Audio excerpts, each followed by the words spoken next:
Kyra from KyraWilliamsFitness.com, and today we are doing dumbbell and kettlebell bicep curls.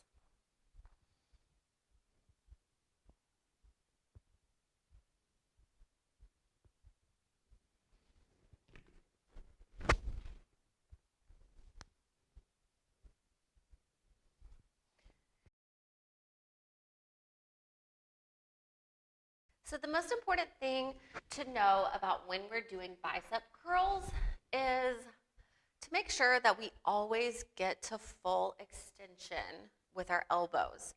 So if we curl and then we only come down part way, we're missing some of the strengthening in the biceps. So you want to make sure that you bring those dumbbells all the way down so your arms are completely straight. Curl all the way up till you get to your chest and then come right back down. We can do the same thing with kettlebells. Just know that when you do these, the kettlebells are going to move in your hands, and that's okay. We're just going to make sure that we hit that, go all the way from extension to full flexion. No momentum.